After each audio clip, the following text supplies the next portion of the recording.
ছেলেকে স্কুলে টিফিনে কি দিব আর ছেলেকে কি দিয়ে ভাত খাওয়াবো আর হাজবেন্ডকে সকালের খাবারে কি দিব, এই টেনশন করতে করতে রাতে আমার ঘুম আসে না আপুরা।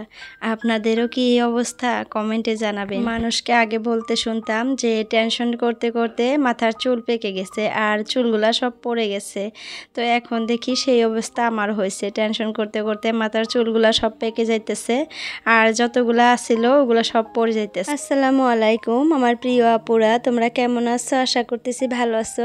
আলহামদুলিল্লাহ, তোমাদের দোয়া এবং আল্লাহর অশেষ রহমতে আমিও সুস্থ এবং ভালো আছি। নাজনীন ব্লগ চ্যানেলে আরও একটা নতুন ভিডিওর সাথে তোমাদের সবাইকে স্বাগত জানাইতেছি। আশা করতেছি আজকের ভিডিওটা তোমাদের কাছে ভালো লাগবে। যদি ভালো লাগে প্লিজ একটা লাইক দিয়ে আমার পুরো ভিডিওটার পাশে থেকো তোমরা। ছেলের স্কুলে টিফিনে দিব আজকে ভাত ভাজা, তার জন্য কিন্তু আমি প্রথমে ভাতটা ভেজে নিছি। হয়তো তোমরা দেখছো ভিডিওর শুরুতেই কিন্তু আজকে আমি ভাত ভাজা দিয়ে আর কি ভিডিওটা স্টার্ট করছি। তো ভাত ভেজে নিলাম, ভাত ভেজে সাইডে রেখে দিয়ে তারপরে দেখো ছোট্ট একটা কড়াইয়ের মধ্যে কয়েকটা ছোট মাছ ছিল ফ্রিজের মধ্যে। তো সেই মাছগুলো আজকে মানে রান্না করব, তো ওই যে বসিয়ে দিলাম। তো এদিকে দেখো আমি সবজি কেটে নিয়েছি। জানো আপুরা, আজকে ফ্রিজে আমার কোনো সবজি ছিল না, দুইটা বেগুন ছাড়া। তো সেই দুইটা বেগুন দিয়ে তো সবজি রান্না করলে খেতে মানে খাওয়া হবে না।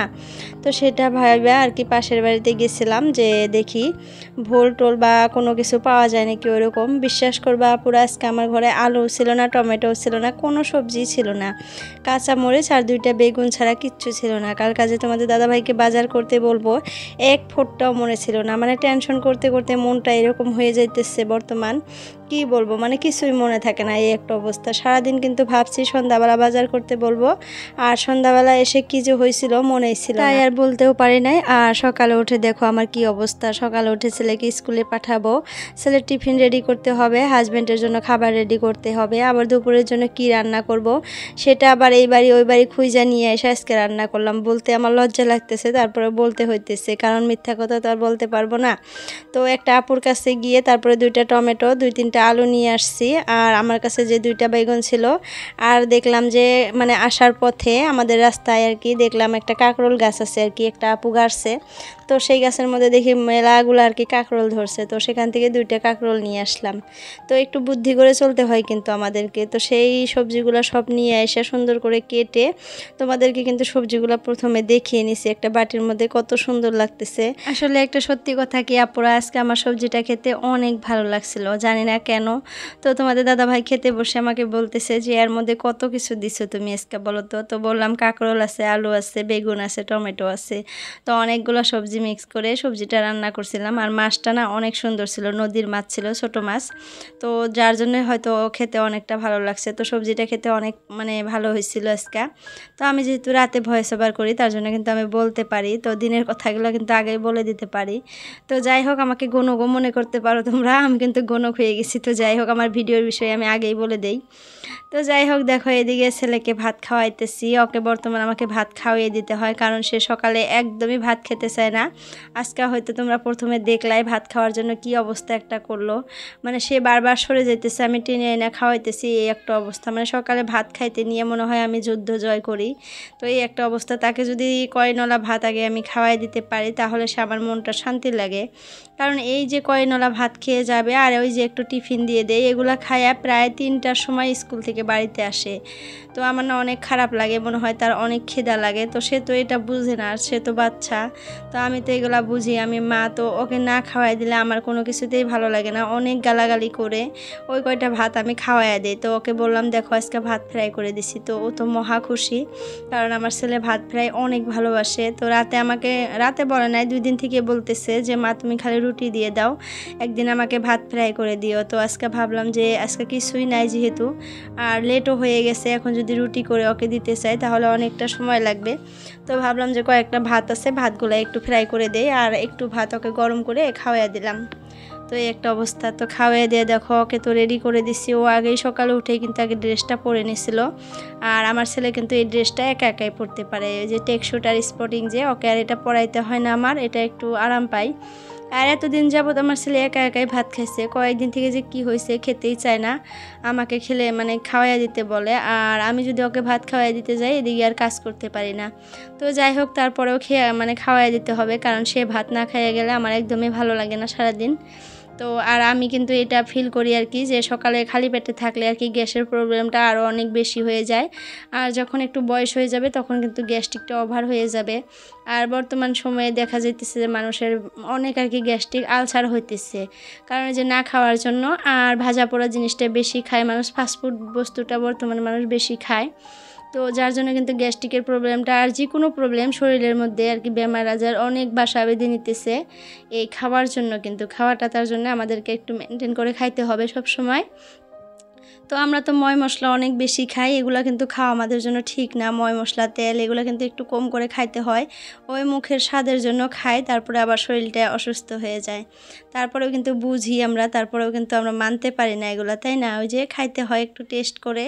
তো যার জন্য কিন্তু ময় মশলা অনেক বেশি খায়। আসলে রাজবংশী মানুষ যেগুলো আছে আমি দেখি ভিডিওতে, তারা সবসময় বয়েল জিনিসটাই বেশি খায়। আসলে তাদের শরীরটা কিন্তু তার জন্য হয়তো আর কি একটু কেমন জানি হেলদি হেলদি লাগে দেখতে।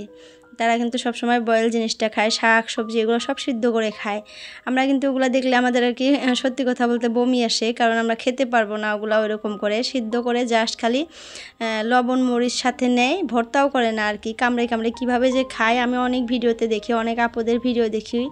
তো দেখলে কেমন জানি একটু খারাপ লাগে। তারপরে আবার ভাবি যে এগুলোই তো হেলদি খাবার, ওরাই তো ঠিক খাইতেছে। তো ওই যে বাইরের দেশে দেখি স্যালাড খেয়ে থাকে, রাতে স্যালাড খায়, এগুলা খাইতে পারে, কিন্তু আমরা পারি না, কারণ আমাদেরকে ওই যে এরকম করে খাইতে খাইতে একটা অভ্যাস হয়ে গেছে। আসলে অভ্যাসটাই বেশি বড় কথা, তাই না? তো যাই হোক, দেখো ছেলেকে স্কুলে পাঠিয়ে দিয়ে তারপরে আমার সকালের খাবারের জন্য আজকে গোলা রুটি করে নিলাম, তাড়াতাড়ি করে ঝটপট করে গোলা রুটি করে নিলাম। আর তোমাদের দাদা ভাইকেও করে দিলাম খাওয়ার জন্য। আর সে এক জায়গায় যাবে আজকে, চোখের ডাক্তার দেখাইতে যাবে। আমার ভাসুরের মেয়ের চোখে যে কি হয়েছে জানি না, মাথার ব্যথা বলে, অনেক মাথা ব্যথা। তো ওকে নিয়ে যাবে। তো আমার হাজব্যান্ডের একটু চোখের প্রবলেম আছে, কয়েকদিন থেকেই বলতেছে, কয়েকদিন না কয় মাস থেকেই বলতেছে যে চোখ দিয়ে একটু পানি পড়ে বলে। তো যার জন্য আজকে সেও যাবে। তো দেখো আমি যে গোলা রুটি করে নিছি, তোমাদের দাদাভাই কিন্তু খাইলো না, বললো কি আমি খাবো না আজকে, ভালো লাগতেছে না। তো একটু বেশি করে চা বানাইছিলাম, চাটা দিয়ে দিলাম, মুড়ি বিস্কিট এগুলো দিয়ে খাইতেছে, পপ ছিল, তো এগুলো দিয়ে খাইতেছে। আমি রুটিটা খেয়ে নেব। আর যতটুকু গোলা রুটির ইয়াটা করছিলাম, ডোটা বানাইছিলাম, ওগুলো সব ফ্রিজে রেখে দিলাম।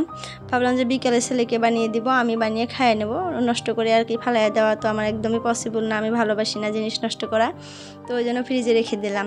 তো দেখো তোমাদের দাদাভাই মুড়ি দিয়ে চা খেয়ে একদম কমপ্লিট। এখন আমি যে খাইতেছি, আমারও খাওয়া কমপ্লিট। এখন ঝটপট করে এগুলো সব ওই ঘরে নিয়ে এই ঘরটা পরিষ্কার করব। তোমাদের দাদাভাই কিন্তু এখন চলে যাবে, ওই যে কাপড় পরতেছে।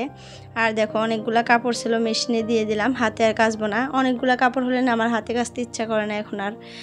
কয়েকটা হলে, 2-3টা হলে তাও হাতে কেচে নেই, অনেকগুলো হলে কেমন জানি আলসি হয়ে গেছে এখন বর্তমান।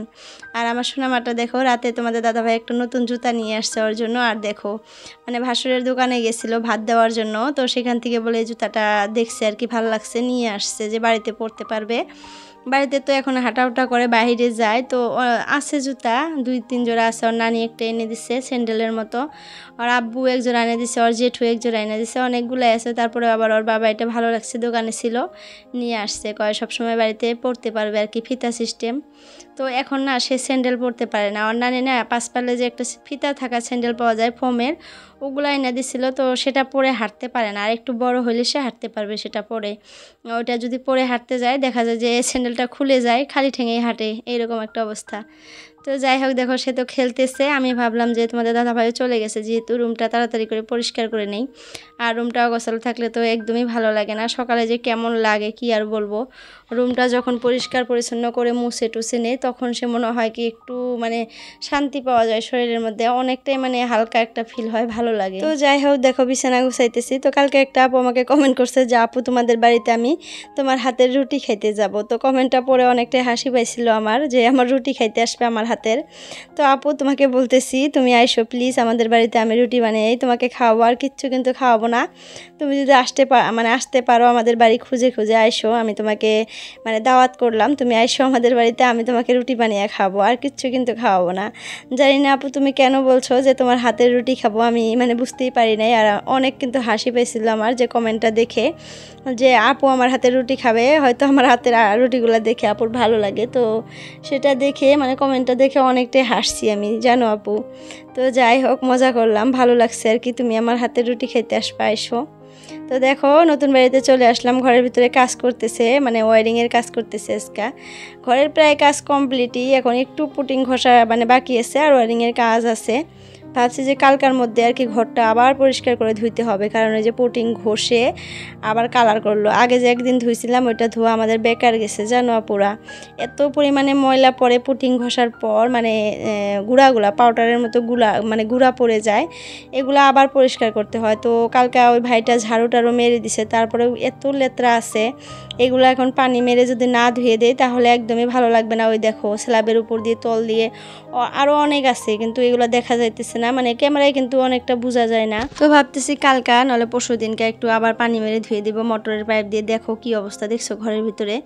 আর অন্য জিনিসটাও ঝাড়ু দিয়ে মানে যায়, ধুলি বালু কিন্তু অতটা যাইতে চায় না। আর পুটিং ঘষার পরে তো তোমরা জানোই, যারা যারা পুটিং ঘরের মধ্যে কাটছো, তারপরে মানে ঘষার পরে যে ঘরের কি অবস্থা হয় এটা আর আমাকে বলতে হবে না। তো মনে হয় বিনা পয়সার পাউডার আর কি ঘরের মধ্যে পড়ে আছে। তো এগুলো এখন আবার ঝাড়তে হবে আর ধুয়ে দিতে হবে। তো আমি ঘরে আসছিলাম, তোমাদের দাদাভাই বলতেছে যে এই ঝাড়ুটা দিয়ে একটু ঝাড়ু মেরে দাও, কারণ হাঁটাই যাইতেছে না। কালকা কিন্তু ভাইটা ঝাড়ু মেরে দিছে, কালকা ঝাড়ু মারে প্রায় মনে হয় 2 বালতির মতো আর কি ফালাইছে, 2-3 বালতির মতো। তো আজকে আবার ঝাড়ু দিতেছি, দেখো কতগুলা দেখছো। তো বিশ্বাস করো লাস্ট টাইমে আমাকে এমন দেখাচ্ছিল, মনে হলো যে আমি মানে পাউডার দিয়ে মেখে আসছি সম্পূর্ণ শরীর, মাথা, চোখ সব কিছু একদম পাউডার দিয়ে একদম অবস্থা শেষ। এখন তো ফার্স্ট মানে খালি ঝাড়ু দিতে নিছি এই রুমটা। আর এই রুমটাতে কিন্তু আমরা থাকবো আপুরা, দেখো কত সুন্দর হয়েছে না, রুমটা অনেক বড়। রুমগুলো কিন্তু আমাদের অনেক বড়। এখন কিন্তু আর ভালো লাগে না ওই বাড়িটাতে থাকতে, বিশ্বাস করো আপুরা, মনে হয় এই বাড়িতে চলে আসি, কারণ মানে ভালো লাগে আর কি, নিজের একটা শখের জিনিস। তো মনে হয় কোন দিন আসবো ওই দিন সে ভালো লাগবে, মানে মনে একটা শান্তি আসবে। তো যাই হোক, খুব তাড়াতাড়ি আসার চেষ্টা করতেছি, তারপরেও আরও 1-1.5 মাস যাবে, কারণ বাড়িতে একটু মাটি ফেলাইতে হবে, বাউন্ডারি ওয়ালটা ঘিরতে হবে, এই 2টা কাজ আর আছে। ঘরের কাজ কিন্তু প্রায় কমপ্লিট, এখন ওয়ারিংয়ের কাজ টুকটাক একটু একটু আছে, আজকে যদি করে শেষ হয়ে যাবে।